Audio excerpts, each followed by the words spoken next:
Well, hello, creatives, community, and kind folks. Welcome to RPG with DBJ. I am your host, DBJ. All of you that are able to partake of this show live are the co-hosts. And today we are going to talk about one of a number of um, media, television, usually television and movies, that we're going to take elements from and use it in our own tabletop role-playing experience, especially if you're a sci-fi fan. And we are going to deal with something. We got to get this off the top right now. We're going to talk about Dollhouse, a television series that aired in what year was it? Aired in 2009. So let's get something out of the way. This television series has two really, air quotes, problematic elements. First of all, it was written and showrun by, or directed, I guess you could say, by Joss Whedon, who is a figure that is, since the airing of this show, past the airing of this show, has some despicable background elements. The show itself, the way it was conceived, the elements in it is also something that we're going to have to like tiptoe around, because this show pushed up against some pretty non-consensual acts throughout the whole television series. It was 2 seasons, and really wrapped itself up towards the last couple of episodes for the last season. So yeah, it's woo. There's some it delves into some issues that you just technologically that not just pushes up against, but kind of shreds ethics and morality. And it's like, woo, but this is the reason why we're going to talk about it. So so if you specifically are just like, I don't even want to do something, or I don't even want to entertain the idea that an individual creator created something, you're perfectly fine. You can bow out now. And also, there's some dark elements of this television series that were pulled back for television, but very easily the imagination can go there. So yeah, so he did bad things. Yes. Yes. Now, remember, let's go back in history just a little bit. Joss Whedon didn't have, if I'm not mistaken, the there were some rumors maybe that happened kind of a little bit around this era, but I think after the show aired is when we started hearing more, especially when he was far more into movies, not the television series. Yeah, Drew. Yeah, exactly. Exactly. Yeah. He's still around, and he had some, I mean, whew. And then when you compare his behavior to the television show, you go, oh, it's a little bit of the R. Kellyisms. For those who don't know, there's a musician artist known as R. Kelly, and you know he was known for loving to have surrounding him underage girls, and then he did songs about age ain't a number and it's okay, and you go, oh, ooh, that's horrible. Okay, we got past that part. Um, but I am a speculative fiction fan, and other individuals, no, I want to say dozens, hundreds, maybe into the thousands of other individuals were part of this television series. Maybe not thousands, but they were part of the development of this television series, and so I would deign to say that their efforts shouldn't be overlooked because one person was an asshole. Okay, so here is the premise of Dollhouse. So we don't necessarily have to follow this show, but we're going to take the premise of this idea and go like find out all the issues with it, and would we even want something like this to exist, or if it existed, who has the right to use such a thing, and is there really the ability to give consent when you to give consent globally or generally when specific acts happen that you might want to have your opinion made, but you already gave your consent. It's that kind of weird thing. So, okay, the show Dollhouse. The show revolves around a corporation running numerous underground establishments known as dollhouses. So there is a pseudo corporation that is not known to the general public, and the rich, the famous, the influential have access to these places known as dollhouses. They're like cells, if you will. And they are around the globe that program individuals referred to as actives or dolls with temporary personalities and skills. Wealthy clients hire actives from dollhouses at great expense for various purposes, including heists, sexual encounters, assassinations, expert counsel, and all manner of unique experiences. The series primarily follows the active known as Echo, played by Eliza Dushku, on her journey towards self-awareness. Dushku also served as series producer. Now, her name Echo relates to military call signs. So E for Echo. So you might have someone the letter D for Delta, or I don't know, a G for Gamma, or something like that. And it's a military call sign thing. And I'm not exactly sure how to. Let's see. Matter of fact, I may look it up. Military alphabet call signs.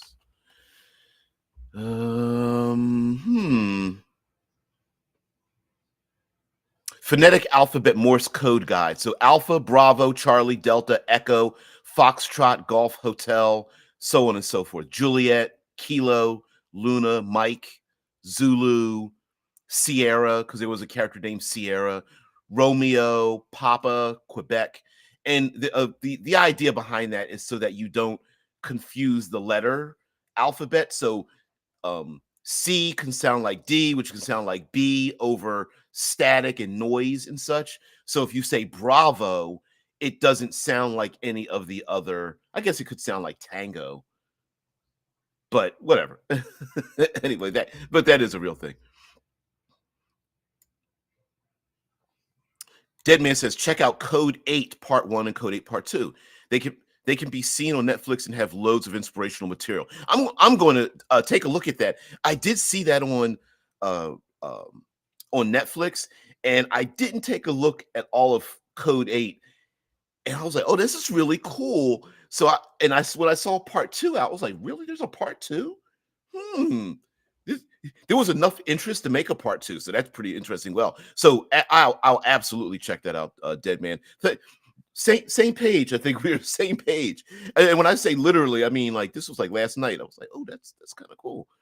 The Yank King says, yes, this Joss Whedon property would be perfect inspiration for a sci-fi setting with starships and space travel with only humans in the setting. No other show would be as good.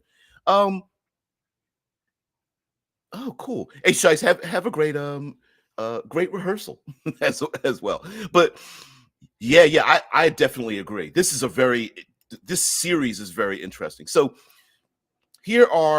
let's establish ourselves some issues with the dollhouses and the actives. All right, so we have this hidden concern, this corporation. The individuals in the dollhouse, the actives, they kind of go active and passive. So it is given to us that the individuals in the dollhouse are serving some sort of time or function. They have signed away their bodies, so their memories are put on ice. They are supplanted, and their bodies are used as actives.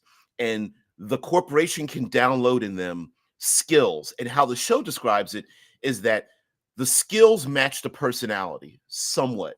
So the greater the skills, the more strange the personality comes out. So uh the the the greater the person's skill level is, like if they are fast and quick and they're like assassins and they're also expert liars and deceivers and all the more skills they have, they will have some sort of limitation. And sometimes those limitations are really cool in terms of a tabletop role playing thing. I'm going to relate this to the television show Travelers, the time travel show. So, as related to that show as well, meaning like an active could wake up and have a smoking addiction. They could feel they could psychologically feel like they have a diabetic reaction. The personality that is implanted in them may compensate for the so-called increased mental activity, which are all the badass skills that they have, with some other limitation, like a phobia, a a perceived physical condition, like I was saying, like an addiction or something. There are also other traits that they may have, like a nervous tick or a vocalization that they have from each personality. Like some are very bold, others may have like a stutter, or they know a language and that language comes out, and so on and so forth. And so the actors that portrayed the actives, the dolls, got an opportunity to keep playing different characters over and over and over again and try to differentiate it. And I don't think enough credit is given to the actors that were in the show. Many of them, like I want to say um your Canadian sci-fi actors. When you take a look at the cast, you're just like, oh, I know that person from that thing that was in that part from that show that I remember. And there's a lot of that. Let's see what you guys have to say. The corporation, Deadman says the corporation in Dollhouse was called Rossum Corporation, a nebulous drug conglomerate based in the United States. They also found a science laboratory at Fremont College. Yeah, listen, if you have to hide your corporate interest, there's something not right going on here. So the show definitely makes it so that, yeah, it is kind of wrong. So we do have the corporate interest and the money that comes in, and the I'm going to call these factions, if you will, that we can steal from for tabletop games. So of course we have the corporate heads, and the corporate heads are there whenever the actors are put into the field. They are given watchers. There are individuals behind the scenes, but they are out in the world to ensure that the actives, there's a lot of money and technology invested. And of course, you got to hide who these people are. So every active has a contact or a guide, and they have code words that they can speak to the actives to turn them off. And when the actives are turned off, they basically turn into passive children, would be the best way to describe it. So they can walk and talk, and they're very, very passive. You tell them, hey, go lay down, and they'll go lay down. Hey, go get something to eat, and they'll go get something to eat, right? With a benign smile on their face. And whew, the consent part of that is pretty nasty, because while many times within the Dollhouse itself, when they're just before the activities that happen before they get to sleep into their little sleep chambers, there are some individuals that are just like, clearly I'm physically attracted to this doll and I can tell them to do anything. Credits, lights go off, camera slowly pans off to the side, and you're just like, oh no. Oh no. Oh man, yeah, it's pretty horrible. But what would make the story element of this, especially with our main character Echo and many of the others in here, it's like, what crimes or what things did they do in their life that would make them want to sign away the rights of their body temporarily to get out of whatever punishment it was in the first place? For example, we see this plenty of times as a story element. Hey, you're sentenced to death, or you're sentenced to life in prison. You can reduce your sentence if you sign this thing, which, you know, Is that a choice, right? 45 years in prison or 3 years of signing as a doll. Yes, that is a choice, but is it really a choice? Some would say, hey, which would you rather have? Chew down and swallow glass or drink battery acid? I mean, are there really choices if you're forced to have to pick one or the other? Maybe not.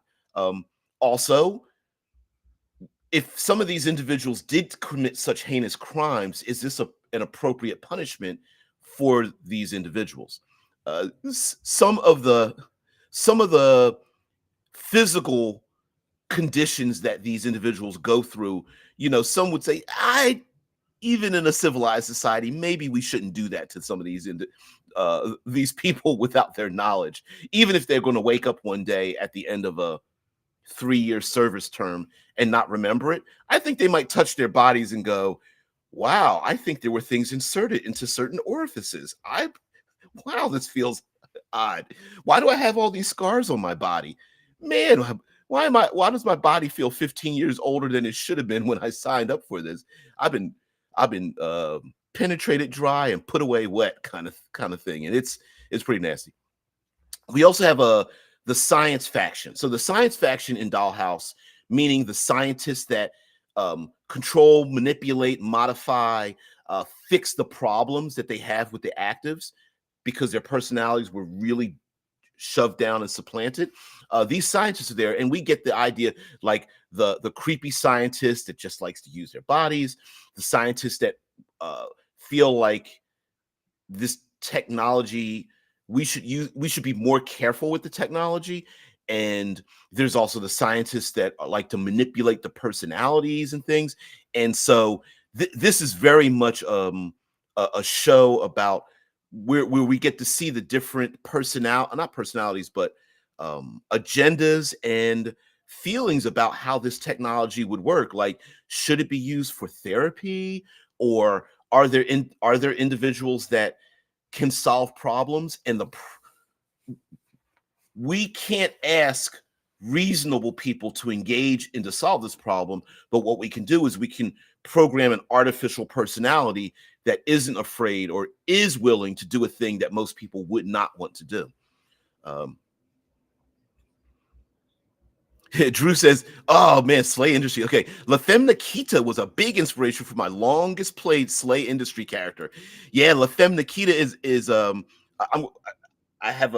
going to talk about Gamer. La Femme Nikita is another example of the you're sentenced to life or you're on death's row, and we're going to instead, you have a choice to join this underground black ops organization and be trained as an assassin and such. Yeah, very much so. And the television show La Femme Nikita, I really love that show, and it had some dark elements to it about how far do we go in eliminating a real personality, real human ethics and morality, and when you step over that line, can you return back to the person that you were?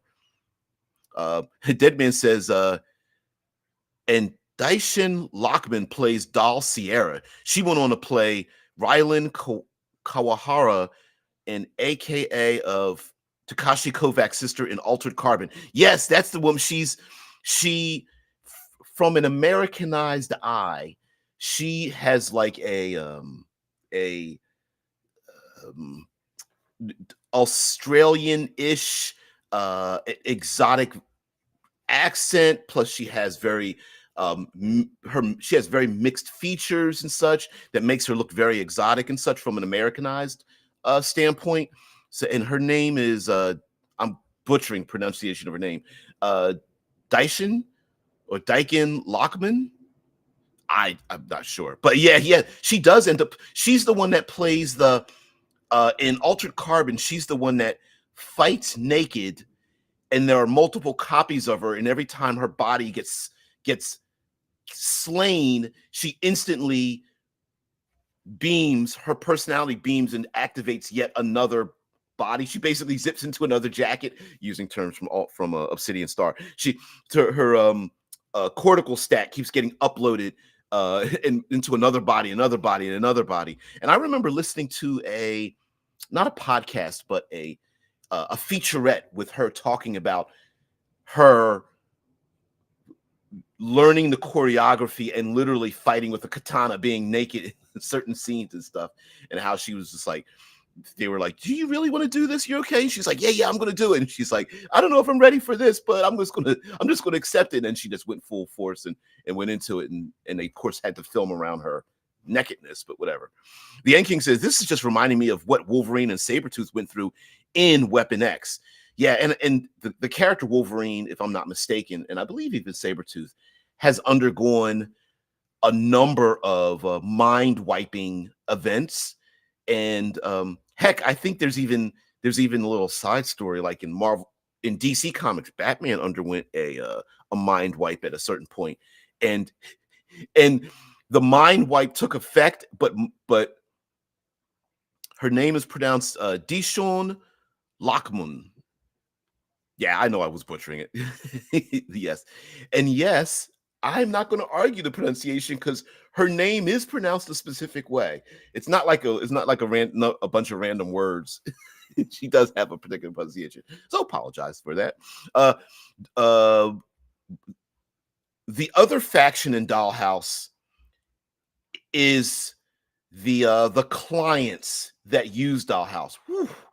Now, granted, the television show does tend to fall. If you're thinking like, hey, I'm going to look for the Dollhouse show and I'd like to, I don't know, get it on Blu-ray or something like that, the show does devolve in some of the scenes into a bunch of very attractive, sexy people with personalities that really take advantage of their beautifulness and sexiness. Okay, so Echo and Sierra and a bunch of these people do dress as are scantily clad.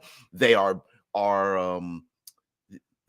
they are fantasy. They end up portraying fantasy fodder. There's a weird male fantasy thing of badass assassin style. I'm a badass assassin, yet I'm also a prostitute, and while I can beat everybody's ass, I'm nothing but putty in your arms kind of fantasy. And on a number of occasions, these characters fulfill that role.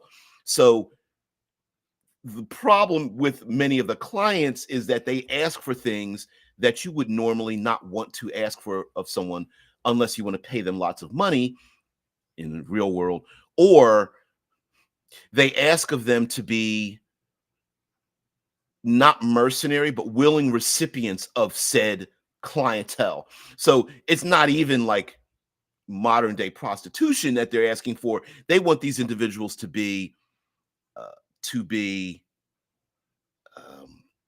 willing in whatever endeavor that they are part of. Now, some of the clients have done, I would dare say, some heartfelt stories. For example, I remember there was an episode, and I don't remember all the episodes, but I remember there was an episode where a gentleman's fiance had died, and her life was ended too early. So he wanted her personality to be uploaded into Echo, and then portray out, I guess, the wedding, and to say things to her that he couldn't do in their real life, and she was in love with him and things. But there are also, of course, there were some other clients that were like, I want to take them. I've got a lot of money. I want to take a person that's going to be a beautiful right arm candy, but I also want the person to be able to be a perfect foil when I make these corporate decisions, and I want them to help me out. Plus, I want this person to be able to read the room, who has a an excellent ability to find out what everyone's agenda is, and uh, also have everyone stare at me because I have this most beautiful person on my arm and make everyone else jealous. So there was a lot of that. So the clients were quite problematic, but I think in tabletop role playing, this is actually good because we get ourselves a cornucopia of bad guys that we can use and manipulate and use in our games, and go like, all right, here's this person who's pretty despicable. We're going to be able to get to punch them in the throat at some point in the future. Now, The Yan King says, Batman's mind wipe. We might be talking about identity crisis. That's exactly what we're talking about. That thing did a lot of long-term damage. And here's the funny thing about mind wiping Batman. Batman almost immediately was like, there's something going on here. What the hell's going on? From identity crisis? Yeah. Bruce Wayne's like, everyone's acting funny around me, like standoffish. What the fuck? Like, which does bring this happens in Dollhouse, and this is about like the whole mind wiping thing. That just because your mind is wiped, yes, surface level, oh, well, the thing, you're not feeling the trauma of the thing, so we can just wipe over it. But the people who know that you went through a thing, the people who are not mind wiped, who remember the thing, their actions and reactions to you might give away some element that you're going like, wait a minute, hold on, there's something going on here, and I think I need to find out why do people stop talking when I enter the room? Why do they not? Why is it that they mention, I don't know, lotus flower, and all of a sudden they shut up, and then you're like typing in lotus flower, and then you realize, wait, lotus flower, isn't that a hotel somewhere? And then you go to the hotel and they're like, oh, hey, platinum member, you're back again. And you're like, I've never been here before, right? And then all of a sudden clues start coming out, and this is a great mystery. What I love about the Dollhouse, Gamer, La Femme Nikita, Jason, the Bourne Identity movies, the character who's mind wiped and trying to navigate their life is the Hangover movies kind of counting in this too, where players could be their own active individuals. Total Recall, another movie, where the player characters are uncovering elements of maybe their own death or their own murder or something of that nature. Altered Carbon did it slightly, where our main Takashi Kovac, whatever. Even in the show, his last name is pronounced differently by different people, so don't get on me about that.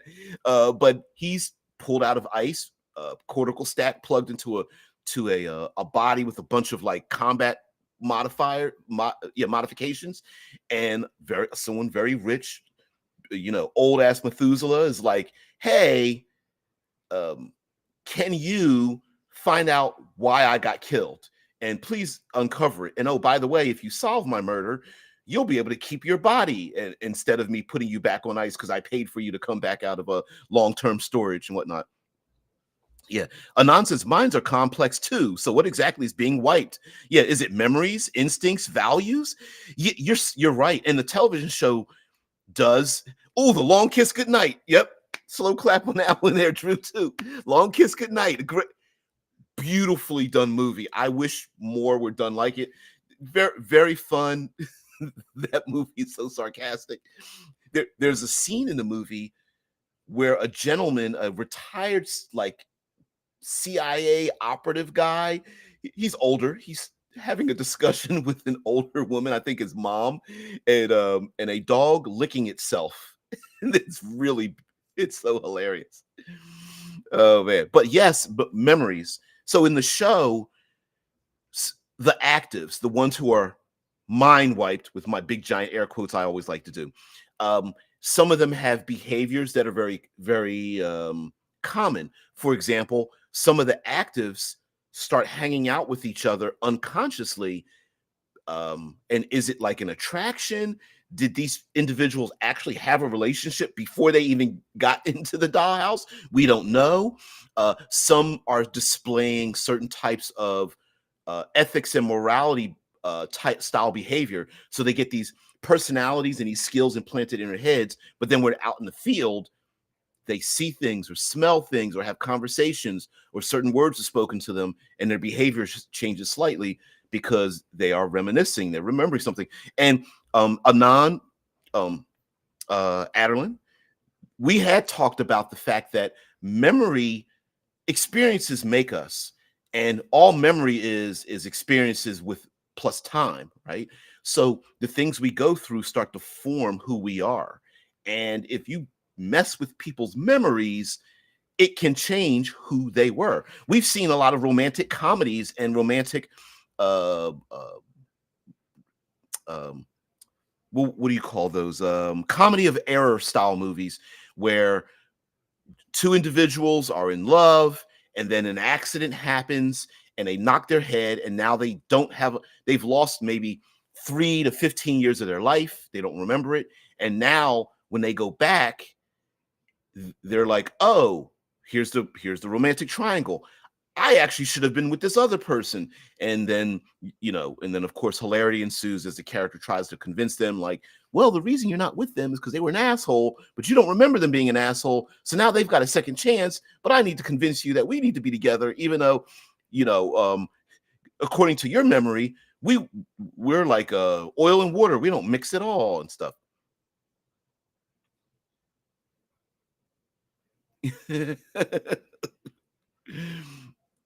Yeah, yeah, yeah. TA, you're so funny. Yeah. Notice immediate change in my cat's behavior. That must have been due to outbursts and anger at the animals. The guy was living at his house, so now no outbursts as such, because maybe different kinds of memories and such. We know animals, pets will do that. Like if someone abuses a pet and something threatens them, maybe a person was wearing a baseball cap, or there was a tone of voice or an object being wielded, that animal will then have relive that trauma if exposed to the very same thing. There was uh, uh family I had a Rottweiler, and an individual wore a baseball cap that lived on the other side of a 6-foot fence. So the Rottweiler only saw the baseball cap, and the person on the other side of the fence used to pick with them and throw things over the fence and things like that. Eventually had arguments with the neighbor and they stopped, but that Rottweiler always hated baseball caps. So yeah. Yeah, I can see even how subconsciously someone would be affected by such from like clients of these dolls, especially if extreme anger and violence. Absolutely. So, for example, a lot of the actives in the dollhouse, let's to put it mildly, were treated horribly, and I, I don't know if how true this is, although there are people who feel this way, that there is a form of body memory that our bodies go through that even our minds don't recognize. Like, for example, being burned, dare I say, being, there's sexual assault and things of that nature that the bodies of the actives remember, but their minds don't. But when they get put back out into the field, they do remember it. Now, I'm going to bring up a number of events that happen in the Dollhouse show that show you some of the nuances that happen. For example, um, there's a British woman that runs this particular cell in the United States, and she is very hard on people, the scientists and other people abusing the actives. They're hands off, don't touch. You guys are perverts. Stop doing it. Yet at night, she uploads the memory of a past relationship, a lover in one of the male actives, and she has dinner with him and starts having conversations, and they hang out together watching movies, and of course, the dirty. It is heavily implied that the dirty happens, and she understands that her lost love or whatever is no longer around, or maybe is around, but is portrayed by somebody else. Anyway, but yeah, even she gets to play with some of the actives that nobody else knows about, and it's pretty nasty. You find out that Echo volunteered for this, but is also like undercover, and that Echo is one of the best actives because the personalities and skills that get implanted in her head merge the best, and you find out that some of the old skills that she gets remain in her head when she has new skills and personalities put in. So she's becoming even more of a badass over time because they are remain in her head. It's pretty crazy. TA, you're spamming. TA, you gotta watch out for this, dude.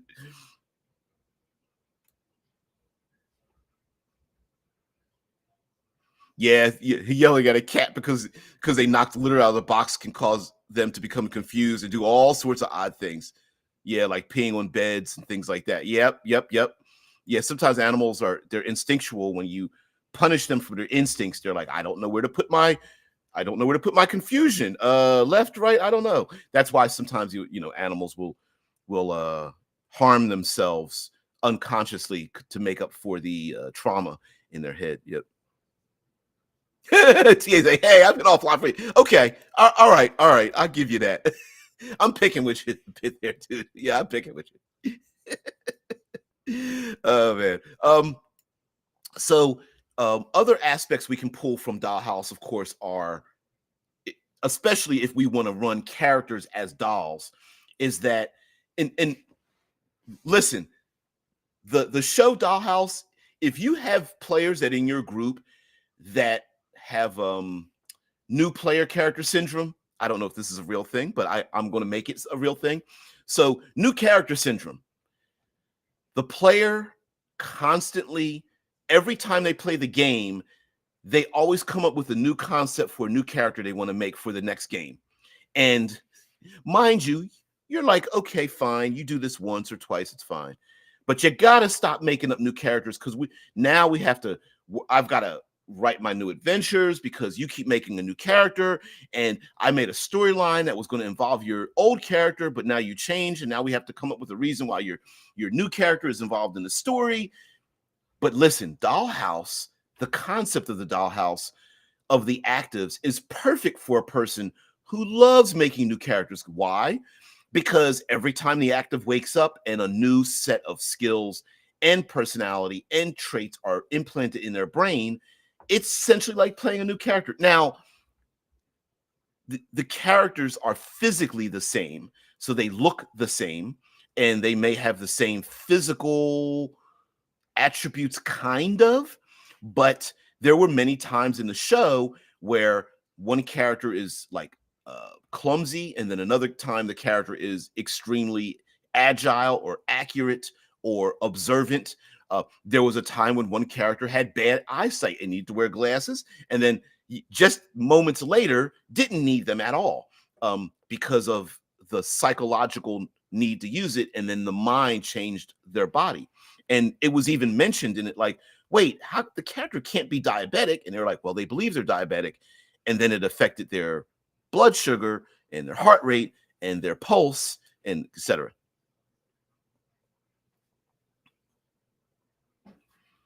Oh, and yeah, coincidentally, yeah, cats also have that mind control parasite, which makes rats and maybe people like them. Taxa, begins with a T. Tax is something. Uh, uh, Taxo something.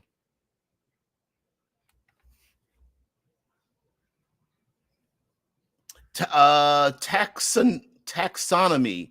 Yeah, feline. It's like a feline coronavirus.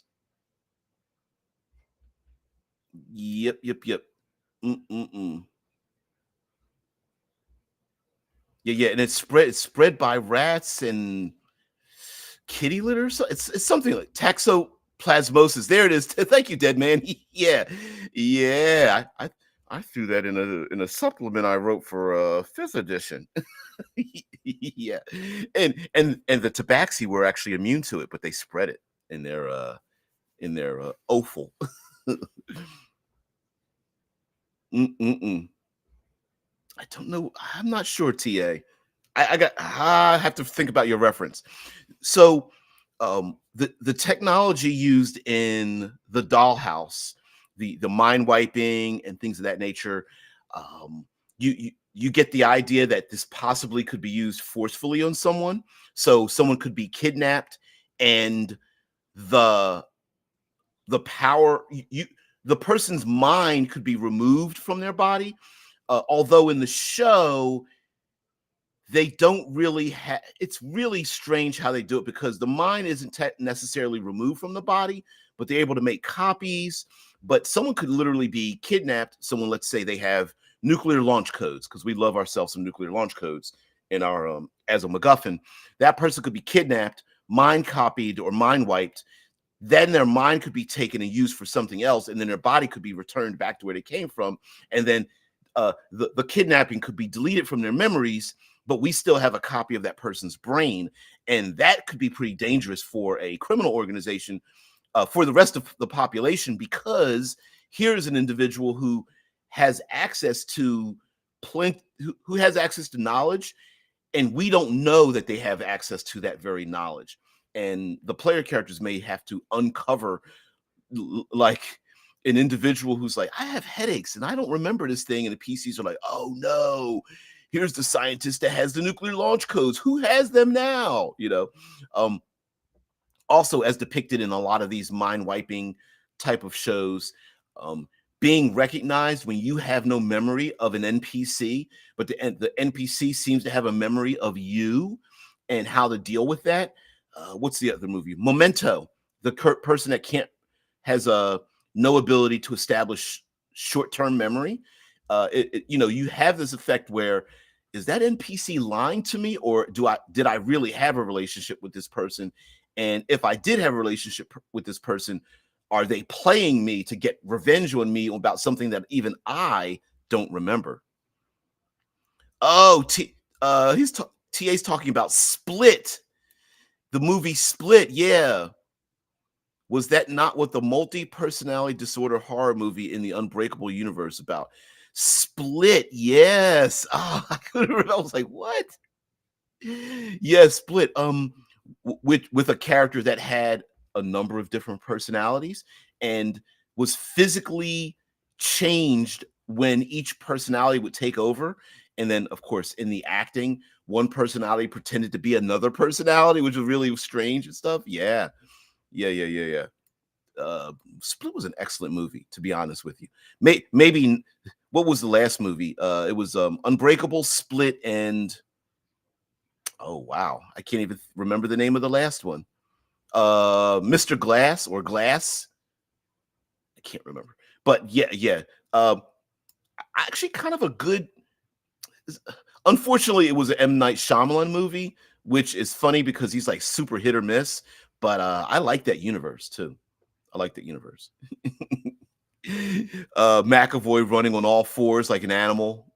Yeah, great movie. So I suppose that's a possibility to put into someone's head, like an animalistic personality inside of a human, so that they would act like an animal, being able to like run on all fours, jump really far, have a gorilla like strength, even if they themselves in their normal personality wouldn't think that they had that kind of strength.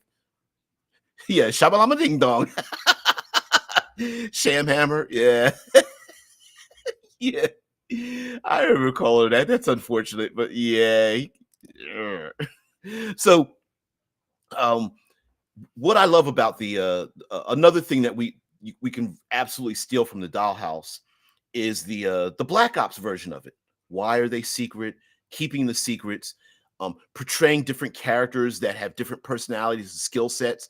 Maybe giving characters like 6 to 10 combinations of skills they can use, but you can't have all 10. You could only pick 4 skills, but you got a list of 10, and you also have to pick 3 of 6 personality traits or something, or do like for every 2 skills you pick, you have to pick one of these odd personality traits and stack them together. So yeah, the show Dollhouse, and as the show came to an end, the corporation got taken down. Rossum Corporation got taken down. Yeah, Glass was the name of it. Yeah, it's more memorable. You should have leaned to the name. Yeah, I agree with you there. Yeah, he's very, very hit or miss. Hit or miss, he definitely has a good imagination. It's more memorable. He should lean into that name. I agree with you. Calling himself Shyamalan would be pretty funny in an interview. Yeah, these are the movies. What was it? Unbreakable, Split, and then Glass. Yeah, Unbreakable, Split, top notch. Glass, it had its limitations because of how much money. But yeah. And we got to remember, they were technically comic book movies, technically, or movies about comic book movies. When after the Rossum Corporation was taken down, the last, let's see if I can find this, the last episode of Dollhouse, spoiler alert, let's see, episodes, if I can find the episode, the last episode. Yeah, Dollhouse comic book.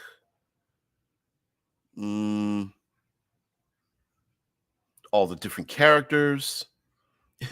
Yeah, different characters named recurring cast. Whiskey was in that character. November. Alpha was a character who was like the Alpha was the played by Alan Tudyk. Is let's see what it says. Alpha is a rogue active who escapes from the Dollhouse.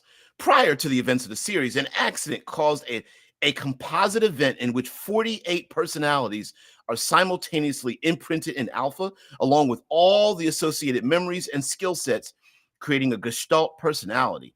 In his escape, he kills or maims several dolls and Dollhouse staff members, including Echo's previous handler, but leaves Echo unscathed. After his escape from Dollhouse, Alpha begins to send anonymous packages to Paul Ballard and hint at the existence of the Dollhouse and Echo's former identity. Yeah, 48 different personalities and all the skills associated with those personalities. Yeah, November, Whiskey, Sierra, Echo. Yeah, her name was her original name was Caroline. So one of the spoiler alerts for one of the last episodes is that they fast forward in the show to the near future, and Earth becomes, at least the United States becomes kind of a dystopia, and there's this cool technology, kind of a Mad Maxy technology, and members of the resistance group are using these devices that they have to, it was the last 3 episodes, thank you, the Dead Man, yeah, the last 3 episodes, and they're using these devices that they can hold up to their head to extract some skills and then upload other skills into their brain in real time so that they can fight against the corporation that's been manipulating governments and things of that nature. It's pretty crazy, but it's cool. Yeah, I agree with you. Yeah, it seems like a superhero and villain type of movies that are unfiction, like make me believe that they're real. Yeah, or really pushes the envelope of whether they were real or not. Yeah, yeah, absolutely. Absolutely. I suppose the Unbreakable Split and Glass movies could be accomplished with mind editing to make someone believe that they are that way, that you are stronger than you think you are, you're braver than you think you are, to dare I say, allow you to utilize your instincts more. Like maybe as we get older and we become more mature, that we supplant our instincts, but a mind edit that allows us to go far more into our instinctual selves, so that we notice when things feel and smell and temperature changes. We notice dangers that animals notice because of their environment, and maybe we have supplanted that, but now we can bring that out with mind editing and such. And I think that's, for me, I think that's where science fiction, more realistic psychic abilities can come from. That it's not really like mind blast and reading minds. It's more of utilizing the very things that we naturally have, but just turning the volume up and getting rid of the filters that prevent us from using those things. That's where the fiction of using only 10% of our brain comes from, because we actually use 100% of our brain. We're only using 10% of it at a time. It's not like electrical activity is prevented from going to one part of our brain or not. It's just that we're making different connections. But if some do say like, hey, listen, if you could remove your fear, you could probably do a lot of things. If you could remove your physical limit, I mean, your mental limitations of your body, that maybe you could do backflips and parkour your way over up 20-story buildings, leaping from rooftop to rooftop if you didn't have any of those fears.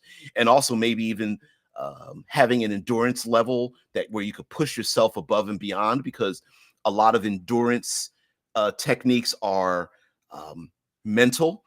Maybe even being able to like stay up late at night, or having complete focus by basically being able to speed read novels or important information over and over again for hours on end, where normally, like myself, I would get very easily distracted from such a thing. So yeah, I think the Dollhouse technology could be used to unlock those. And of course, like the character Alpha in Dollhouse, many enemies. How strange or cool or dangerous would it be for um, one of our big bads having a number of serial killer personalities uploaded into one body, and this person is like the ultimate killer or assassin or terrorist or something of that nature. Maybe there is a maybe our bad guy has a number of very famous scientists uploaded in their head, and they are brilliant, and so brilliant that it's very difficult to even find them, because they're thinking 5 steps ahead. They're a chess player. You're playing checkers and they're playing chess, and they're thinking ahead. Although there is a movie, sorry, side note, there's a urban movie with a young kid playing chess in the park with Lawrence Fishburne, and the young kid destroys the a drug cartel in his neighborhood by using elements of playing chess and manipulating people so that they destroy each other. I don't know the name of it off the top of my head. It's gonna bother me. It's gonna bother me so much. I'm trying. Do I see it? No, no, no. Sorry. Lawrence Fishburne's filmography. Come on now. Oh shoot, I can't think of it. I'm sure one of you guys can find. It's early on in his career too. Early on. After King of New York, not Deep Cover, not Othello, not Higher Learning, Event Horizon. It's not here. Wow. Oh well. Oh well. But a great concept for a villain, right? Villain that's like far too many steps ahead.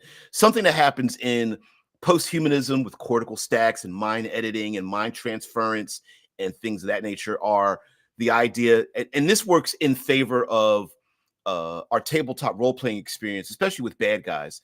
And and this is my own home rule. You don't have to follow this, but the rule of 3 works in many arenas, and I feel like it works here again in tabletop role-playing. So our bad guys could be copies of themselves. They could have copies resting somewhere else just in case their plans are foiled, something of that nature. I would say that if you're going to do the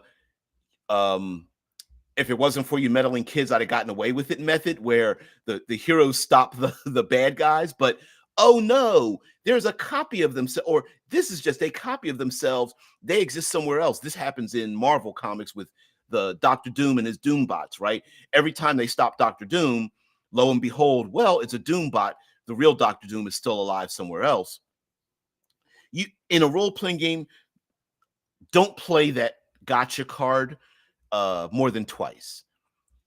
You gotcha once, yeah, they'll be upset, but okay, yeah, that's a good thing. Player characters go after same bad guy. Maybe they do a gotcha for the second time. Oh, I don't know if I'd even want to play in the game for the third time, but yeah, I guess, But by that third time, you know, let the players win, right? Not the this bad guy always has a copy, unless, of course, that trope is already placed inside of your world, meaning like maybe there's some kind of situation, like say, for example, there is a interstellar galactic empire, and the Imperials are all nobles that have existed forever because there's copies of them everywhere, and there's nothing the player characters can do about it. They just, hey, you live in an Imperial world. I'm not an Imperial. I just live in a world with them. So it could be like, listen, you're not gonna stop the zombie apocalypse. You're not gonna stop the Imperium. You just are navigating in it. You're a small cog in a big machine. As long as that's stated up front, I wouldn't mind it, but don't play the gotcha card. Lastly, for Dollhouse, it's a television show, so be aware that if you find it somewhere, or you want to take a look at it, or you want to purchase it or something, great concepts. Execution wise, I feel like they could have reduced some of the sexy time in it. Although I know Elijah Dushku and all the other characters were the beautiful people, but I will say that they surface level talk about should we be doing this with people? Should we, even though these individuals willingly put themselves in these positions, should we be endangering their lives or their minds or using their bodies in such a way? And listen, if this technology could exist, people would be abusing it. Now, abusing it against people who are on the lower scale of society, of course that would happen, because they were much like selling your own organs. I'm sure there would be plenty of people who would, for their families, for their friends, and maybe even for their future, if you could trust these corporations. Hey, at the end of 3 years, you'll have $10 million, but you don't get a choice in what happens with it, and your body will be returned to you semi unscathed. And you go, well, I don't care what happens to me. I'm on ice. You might want to care if there's if video and movies come out with you partaking in these things, and you're like, oh, that wasn't me, but it looks like me, and I'm doing these things. Just think right now, 3 things that someone could remote control your body to do that you would find reprehensible. And I guarantee you, you're coming up with more than 3 things you can think of right now. I can think of some that aren't that have nothing to do with air quotes forced graping or something, right? That is, maybe someone commits a murder with your body. Someone abuses a child with your body. Oof. Ugh. Someone, um, uh, well, no, that's sexy time. I'm trying to think of some other things. Oh, someone partakes of dangerous and or abusive bodily dangerous drugs and things in your body just to have some fun with it. Someone does self-harm or puts themselves in self-harm, such as drowning, choking themselves, skydiving and rock climbing and things like that. I mean, how many broken bones can your body have that are healed? And at the end of those 3, is it Dead Man says fresh? Maybe it is fresh. Yeah.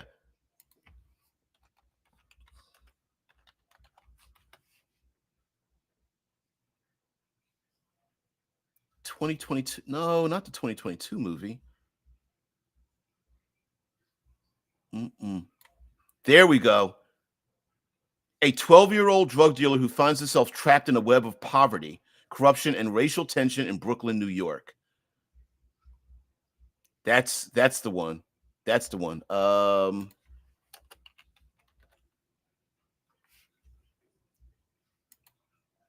Sean Nelson. You little kid. That's him. Yep. That's it. Yep. There's a number of movies named Fresh, but it's from when was the movie? 1994?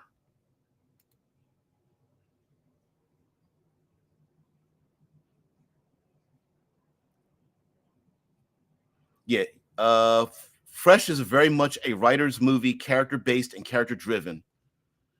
Yeah, and in the movie, yeah, he's a kid playing chess, and yeah, it's a cool movie.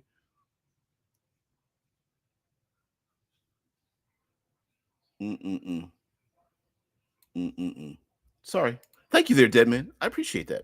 So again, lots of concepts. Sorry, so we can get you guys out of here.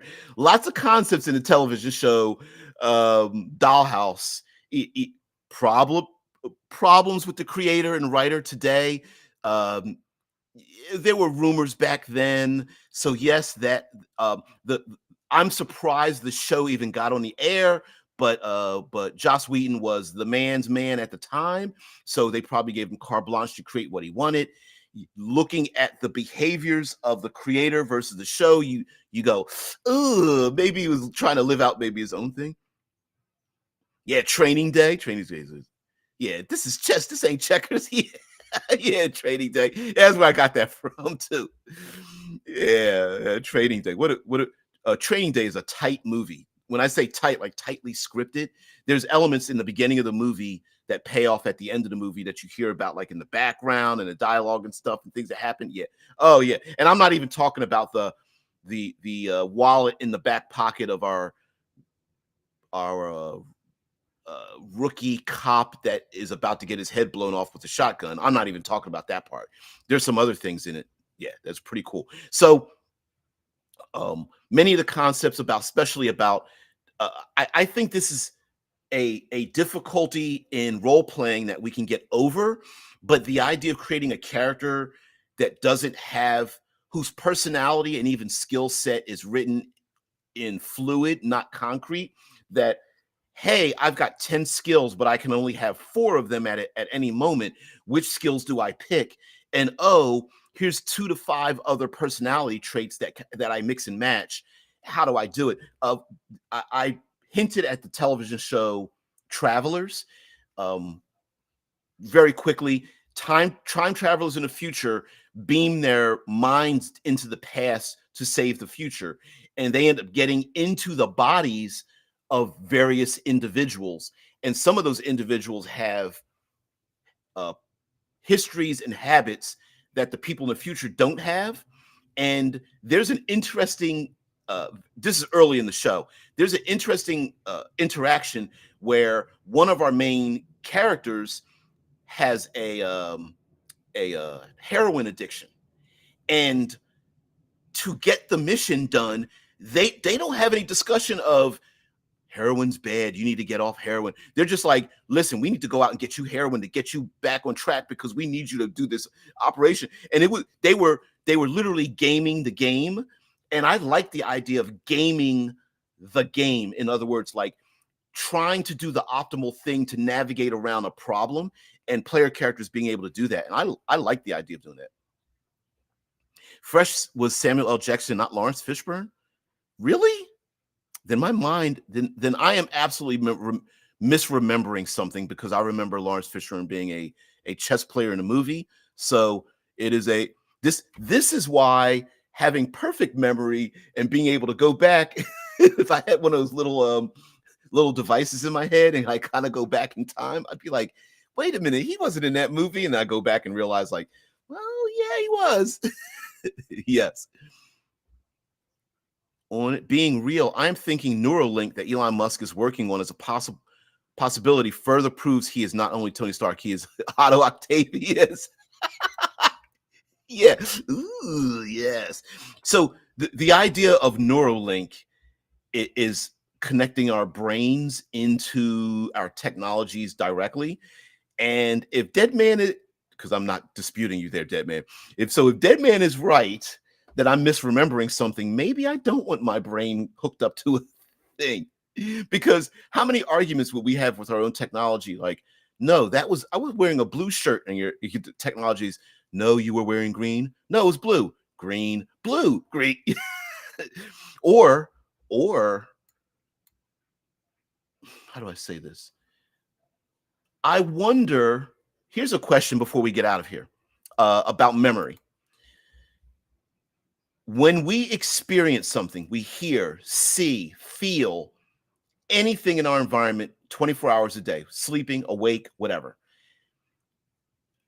Are we filtering what we see so that our memory, not only is our memory not perfect, but our experience of the thing is imperfect?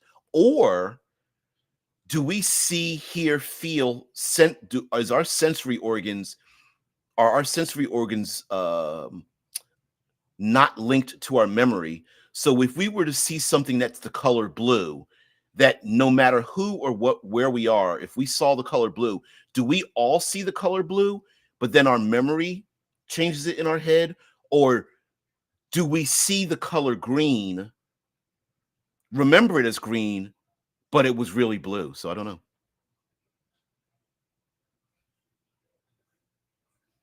Oh, you're so wrong. Yeah, DJ. Yeah, GB. If you would be white, you would be now be accused of being racist for pretty much thinking all black men look alike. Yeah. I suppose I could be accused of that, but that wasn't. Listen, I truly feel that I was misremembering a thing, and I do remember Lawrence Fishburne being in a movie that, like, I don't think I'm just picking a random actor doing a random thing, but you are correct that I would be accused of doing such a thing. So let's go further into that, Drew. I dare someone to accuse me of being that way because they won't. But well, if they hear my voice, maybe they might think that. I've been accused of not my voice doesn't match who I am. So yeah, maybe somebody out there might be listening and folding their arms like, his his podcast thing is stupid. Tia says, or someone edits history and you, here we go. Or someone edits history and you are the only person remembering it correctly, opening the door to a horrific level of gaslighting someone. Yeah. Exactly, right? Like you're like, no, it wasn't this way, it was this other way. And the person's are like, everyone else who remembers it wrong is like, you're the wrong one. How they changed the off-key note in that singer YouTube videos from the halftime show of the Super Bowl. I, hmm? Yeah, but in your actual head. Wow, yes. If someone could just go in your head and edit a thing out. Hey, everyone who watched the Super Bowl and the person sang off key, we're just going to upload a better version of it in your memory. So, yeah. The Yanking says if your brain was linked up to facial recognition software, you might be unable to tell certain people apart. Well, listen, we know facial recognition. I'm sorry. We know that computer programming has a bias because we have a bias amongst ourselves, and that some people are not recognized in facial recognition, or some people are always recognized in facial recognition because they blend together, because the amount of data used for such a system isn't is neither universal, nor is it neither filtered. Like, for example, when photographs are uploaded into facial recognition systems, they don't pick the exact number of people from every ethnic group in an equal manner. They just start uploading photographs. And like, for example, here in the States, you know, on and off, generally half the population is Caucasian. And then the other half the population is everybody else. So you're going to get a propensity for it to flow one way than another, because if you are an indigenous person here in the United States, your face is not going to come up, or it'll get blended with other people, say from the Middle East or India or something like that, and gets blended together. So yeah. TA says, actually, I think this would be a real problem because we store memories in more than one location in our brain. We do. So that would end up with multiple memories that don't match. Yeah.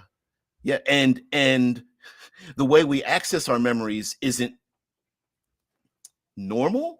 So sometimes our memories are activated by songs or scent. And like you said, it's not like one part of our brain holds the memories. It's actually a network of things that connect together create memories and stuff for us. So yeah, our brains are brilliantly, improbably created. We like to think of ourselves as being perfect, and we aren't. And we would butt heads with machines. Maybe we don't want machines that are humanistic, because then it would misremember stuff too often. So guys, thank you very much for being part of the show. It took too much of your time. Thank you very much for spending it here talking about Dollhouse and some other stuff. What are some we're gonna talk about Dark Matter, Gamer, Tenet, Avatar, Tall Blue Aliens, not Avatar Last Airbender. We do yourself a favor and watch Shogun. Now, Shogun, at least the first 2 episodes, I think the very next episode will air tomorrow. The first 2 episodes of the television series Shogun, here in the States, it's airing on FX, which is part of Hulu. You do yourself a favor. If you are someone who loves character-driven intricacies, dare I say, even though the book Shogun and the very first television series Shogun came out before Game of Thrones, people are comparing the two. This show is excellent. If you love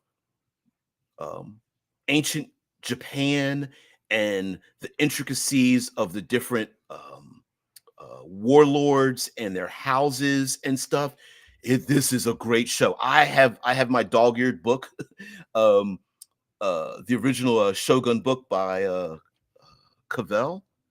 And it's excellent. So do yourself that thing. Anyway, guys, thank you very much for spending your valuable time with me. I hope you are able to make change in your tabletop role-playing experience. I really appreciate it. Drew says, I get Shogun on Disney Plus in Germany. That's why I say here in the States, because like Disney Plus and some of the other, because the Disney umbrella owns a majority stake in Hulu and some other things. I think overseas also Disney Plus has Star. So they air some adult content on something known as Star. But anyway, so yes, Shogun, listen, this isn't action-packed, but it is tension-filled. It is all character. And it doesn't, the stereotype of the samurai and the geisha is negated in this show. Great characters, the nuances of how the eyes look and the body. It is produced by a Japanese cast. The gentleman that plays Toragawa in the show, and I cannot remember the actor's name. He is a Japanese actor, and he's been in a number of action movies, but this is an opportunity for him to be a producer as well. And they go overboard with the culture of Japan during that time, the 1600s, and it is brilliant. So do yourself a favor with that there. Yeah. Thank you very much, TA. I really appreciate it. Says have a good one, RPG with DBJ, and everyone else. Guys, have a great one. Thank you very much for being here. Peace and tranquility.